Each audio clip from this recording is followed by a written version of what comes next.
안녕하십니까. 신의균의 군사TV 디펜스 브리핑입니다. 오늘도 역시 두 가지 소식 알려드리겠는데요.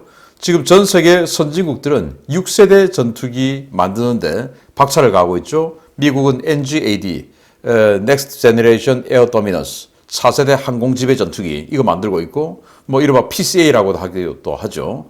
그리고 프랑스, 독일은 합작해서 FCAS, 그리고 영국은 템페스트, 일본은 F3 뭐 이런 식으로 6세대 전투기 만드는데 이게 또 이제 합종 연형에 들어갑니다. 개발비가 많으니까요. 그런데 영국 템페스트, 일본의 F3가 합칠 것이라는 그런 기사가 나왔습니다. 보겠습니다. 그리고 지금 이란의 핵 개발 때문에 핵 합의 협상을 위한 합의를 지금 해나가고 있는 중이죠. 그런데 이게 이란이 걷어찰 것 같습니다. 완전히 실제 전면전에 대비한 어마어마한 훈련을 진행하고 있는데 정말 전쟁할 것 같습니다. 보겠습니다. 일본이 2034년까지 개발 완료를 목표로 추진 중인 차세대 전투기는 아무래도 영국의 템페스트와 자매기가 될 것으로 보입니다. 일본과 영국이 차세대 전투기 프로젝트를 사실상 공동으로 진행하기로 합의했습니다. 일본 정부가 현재 진행 중인 일명 F3 프로그램에 영국의 참여를 확정하고 영국 측과 관련 조율에 들어갔다고 요미우리 통신 등 일본 언론이 일제히 보도했습니다. 일본은 12월 초에 영국과 차세대 전투기를 위한 고성능 엔진 공동 개발에 합의한 바 있는데요. 이번 합의는 엔진 공동 개발에서 한 걸음 더 나아가서 전투기 자체를 함께 개발하는 사실상의 전투기 공동 개발 프로젝트 형태에 근접했다는 평가가 나오고 있습니다. 일본과 영국 양국은 2022년 3월까지 협의를 마무리하고 이를 협정의 형태로 공식화할 목표를 가지고 있는데요. 2026년부터 시제기를 제작해 2030년에는 첫 비행을 완료한다는 공동의 목표로 6세대 전투기 개발에 박차를 가하기로 했습니다. 2031년 양산 개시, 2035년 초기 작전 운용 능력 획득 등을 목표로 진행되는 일본의 차세대 전투기는 영국의 템페스트 전투기와 마찬가지로 높은 수준의 스텔스 설계와 고성능 엔진, 극초음속 무장, 고출력 마이크로웨이브 무기 등을 탑재하는 것은 물론 인공지능을 적용한 유무인 복합 운용 능력이 부여될 예정입니다.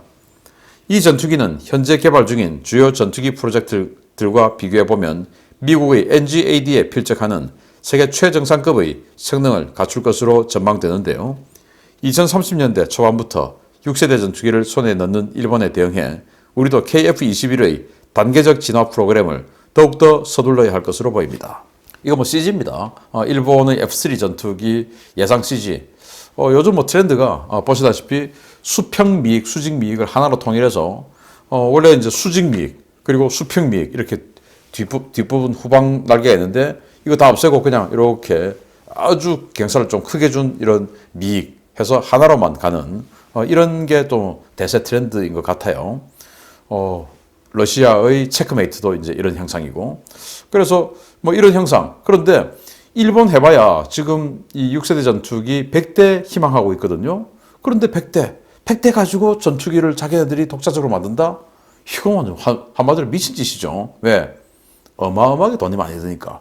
그렇다고 일본이 과거 30년 전만큼 그렇게 돈이 많은 나라냐? 그건 또 아니죠. 이제 일본의 경제력도 많이 다운됐으니까 뭐 다른 나라가 전체적으로 상향되어서 일본은 그냥 그들 중에 하나의 그룹에 들어갔지 과거처럼 압도적인 경제력 뭐 이런 나라는 아니죠 이제는.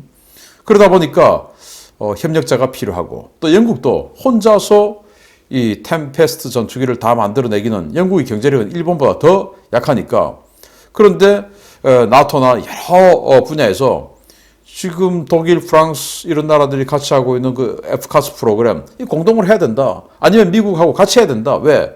합동전투 해야 되는데 뭐가 이거 다르고 저거 다르고 하면 뭐 합동전투가 되겠냐 라는 압력이 들어오는데 영국 입장에서는 그래 누구하고 합치긴 합쳐야 되는데 야, 저 꼴보기 싫은 프랑스, 독일 놈들하고는 합치기 싫고 그거 합쳤다가 그동안 실패한 사례가 너무 많고 그래서 고민하던 차에 일본하고 합치니 일본은 이제 또 미국의 우방국들 중에서 가장 강력한 그런 발언권을 가진 나라들 중에 하나이고 그러니까 이게 이제 서로의 이해관계가 맞아 들어간 거죠. 그래서 이 적응형 사이클 엔진 그래서 아주 연비도 좋고 또 이 전력도 많이 생산하고 전기도 많이 생산해서 이 대출력의 A사 레이더, 그리고 여기 뭐 전자장비 워낙 많이 들어가니까 전기를 많이 생산해야 됩니다, 이제는. 그런 엔진 공동 개발하기로 하고, 그리고 공대공, 공대지 무장 전부 극초음속으로 하기로 하고, 뭐 이런 건데, 이걸 2034년에 완전히 그냥 전력화한다라는 계획을 세우고 달려나가겠다라는 것이에요. 그래서 이 스케줄을 보면 2022년 3월, 불과 3개월 후까지 이 어떻게 하겠다 하는 이 프레임워크를 완성하고 협의 마무리하고, 그리고는 2026년부터 시제기를 제작해서 2030년에 첫 비행 시작한다. 그리고 2034년에 전력화하고, 그리고는 초기 작전 운영 능력 IOC 획득한다 라는 건데, 정말 대단한 스피드로 달릴 것 같습니다. 2034년에 우리는 예상해 보면 KF-21 그게 이제 전력화되고, 또 지금 우리 한국 공군이 가지고 있는 F-15K 이거 개량 마무리되고, 뭐 다 4.5세대 전투기죠. 근데 일본 이렇게 6세대 전투기 간다. 그럼 우리 어떻게 해야 되냐? 뭐 일본이 적은 아니지만 인접국은 전부 잠재적 위협국 아닙니까? 그래서 우리 어떻게 해야 되냐? 그럼 여기에 숟가락을 얹든지 아니면 미국하고 숟가락을 얹든지, 그게 안 된다면 이 숟가락 얹는 것도 함부로 안 해줘요. 기술력 있어야 같이 뭐 파트너가 되는 것이지, 우리는 사실 6세대 전투기에 숟가락을 얹을 정도의 기술력이 없으니까 받아주기도 힘들 거예요. 그럼 우리가 어떻게 해야 되냐? 이 KF-21을 더 빨리 개량 작업에 들어가야 된다. 그래서 KF-21 블록 3, 블록 30, 이 세 번째 버전, 스텔스, 풀 스텔스에 이제 있지 않습니까?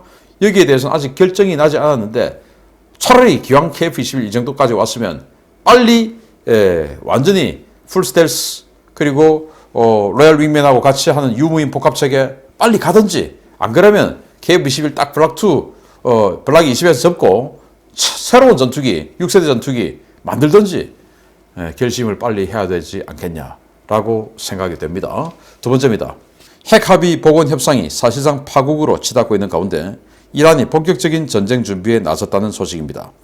이란 혁명수비대가 전국 단위의 대규모 실전 훈련에 돌입했고, 이스라엘과 UAE, 사우디 등을 겨냥한 장거리 미사일 공격 훈련을 실시 중이라는 소식입니다.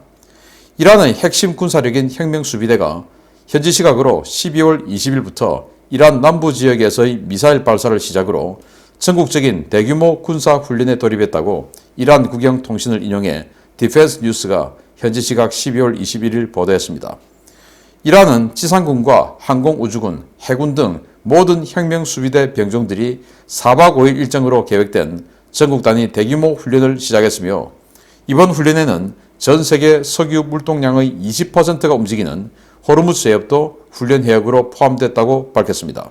디펜스 뉴스는 이번 훈련이 비엔나에서 진행 중이지만 너덜너덜해질 정도로 상호 비방만 오고 가며 사실상 파국으로 치닫고 있는 핵합의 복원 협상 중에 시작됐다면서, 이란이 우라늄을 무기급 순도인 90% 이상으로 농축하는 작업을 시작했음을 시사하는 모호한 입장을 내놓았다고 전했습니다. 이란의 이번 훈련은 남부지역, 즉 오만만 일대에서 접근하는 적의 공격을 저지하고 호르무즈 해협의 해상교통로를 파괴하며 페르시아만 쪽에서 들어오는 적의 대규모 공습 편대군으로부터 부셰르, 나탄즈 등의 주요 핵시설을 보호하는 시나리오로 진행됐습니다. 현지에서는 원자력 발전소와 연구단지 인근에서 폭음과 불꽃이 관측되었다며, 이란이 실전 상황을 상정해 고강도로 훈련을 진행 중이라는 리포트가 쏟아지고 있습니다. 이란은 남부 지역에서 이스라엘과 사우디, UAE를 상정한 가상 목표에 탄도미사일과 순항미사일을 쏟아붓는 미사일 발사 훈련도 실시하며 결사항전의 의지를 다졌습니다. 이란의 이러한 도발 상황에 미국은 제이크 설리번 국가안보보좌관을 이스라엘에 급파해서 대응책 논의를 진행 중이어서 올 연말과 내년 연초에 중동 지역에 실제 전쟁이 발발할 수 있다는 우려가 커지고 있습니다. 지금 핵 협상, 이거 핵 합의 복원하는 어떻게 할까, 구조도 어떻게 할까 하는 협상을 지금 하고 있는데, 이거 지금 이제 파토나게 생겼다라는 의견이 지배적이고, 그도 그럴 것이 이란이 지금 이런 어마어마한 훈련을 한다. 완전히 전쟁 훈련인데, 이 전쟁 시나리오 제가 이 기사 나온 걸 보니까 이 오만만, 그러니까 이 인도양 쪽에서 대규모 함대가 이 호르무즈 해협 쪽으로 들어오는, 그렇게 해서 이제 페르시아만 쪽으로 들어와야 이란을 타격할 수 있으니까 아마도 미국의 항공모함 전단 이런 거겠죠. 그렇게 해서 대규모 함대가 들어오는 것을 대한미사일로 타격하고, 그리고 페르시아만 안쪽에서 그 UAE, 카타르, 바레인 이쪽에서 이제 페르시아만을 건너서 이란 쪽으로 폭격하러 들어오는 이 공격 편대군 이런 것들을 요격해내는 이게 실제 상황입니다. 왜냐? 카타르에 미 공군 기지 있죠. UAE에 미 공군 주둔하죠. 또 UAE하고 이란하고 완전 적대적이죠. 그리고 바레인에 미 해군 기지 있죠. 그리고 이스라엘이 이란을 폭격할 때 당연히 UAE 쪽을 해서 이렇게 들어올 거죠. 그러니까 공군기들의 폭격은 UAE 쪽에서 페르시아만을 건너서 들어올 테고, 그리고 미군의 항공모함 그 전단의 증원은 오만 쪽에서 이렇게 올라올 테고, 인도양에서. 그러니까 그걸 대한미사일은 오만 쪽으로 쏘고, 그리고 대공미사일은 페르시아만 쪽으로 쏘고, 뭐 이런 훈련을 한다는 건데, 이거 진짜 전쟁 훈련이죠. 그래서 부셰르라고 오잘 발전소에 있습니다. 그 부셰르 지역. 그리고 나탄즈, 우라늄 농축 시설 있는 곳이죠. 여기에다가 집중적으로 이제 방공 훈련, 적의 공습이 있을 수 있으니까 무인기에 띄워놓고 진짜로 사기에서 무인기 폭파하는 이런 훈련도 했다라고 하는 증언이 나오고 있으니 정말 전쟁이 임박했다. 자, 이런 상황이 전 좀 이상한 게 미국의 항공모함이 어떻게 움직이느냐에 따라서 미군이 이 전쟁에 얼마나 적극적으로 동참할까? 이게 결판나는 거 아니겠습니까? 아니, 칼빈슨 항모가 인도양으로 쑥 들어갔다가 다시 나와버렸어요. 그래서 다시 지금 남중국해로 들어와 버렸어요. 칼빈슨 항모가. 그러면은 칼빈슨은 최소한 중동에 안 가겠다. 이 말 아니겠습니까? 그러면은 해리 S. 트루먼 항모가 또 지중해 쪽으로 쑥 들어가서 수에즈 운하를 거쳐서 홍해로 나오냐. 이제 이걸 봤는데 또 우크라이나 사태가 심각해서 그런지 지금 뭐 이탈리아 남쪽의 시칠리아 섬 이 인근에서 계속 그냥 아주 느린 속도로 시속 한 12노트 속도로 그냥 선회하고 있습니다. 제가 지금 정보들을 분석해 본 결과 그렇습니다. 이런 것들을 봤을 때 미군은 지금 여기에 직접적으로 개입할 의사가 없는 것 같다. 어쩌면 미군은 이 딥스테이트들의 뭐 선물 뭐 이런 여러 가지 있습니다. 이런 것들의 아직 우리가 원하는 만큼 유가가 올라가지 않았어. 뭐 이런 생각을 하는 것은 아닌지. 아무튼 이런 상황에서 제이크 설리번 백악관 국가안보보좌관이 이스라엘을 급거 방문을 했는데 이스라엘에게 그냥 고삐를 풀어주고 지금은 이스라엘에 하지마 하고 있었는데 이스라엘의 고삐를 풀어주고 그래 시원하게 니들 마음대로 한번 해봐 라고 하는 건 아닐까 라는 생각이 드네요. 아무튼 지금 올 연말 내년 초 우크라이나와 이란에서 어마어마한 화염이 일어날 것 같기도 하고 그런 상황에서 제가 뭐 데일리 디펜스 국방TV를 통해서 알려드리도록 또 하겠지만은 미군의 이 항모 전력들이 또 동북아시아로 다 집계를 하고 있어요. 이건 또 무슨 사인이냐? 북한에 또 뭐가 있냐? 대만은 지금 현재 상황은 분명히 아닌데 이런 것들을 한번 또 분석해서 국방TV에서 알려드리도록 하겠습니다. 마치겠습니다. 감사합니다.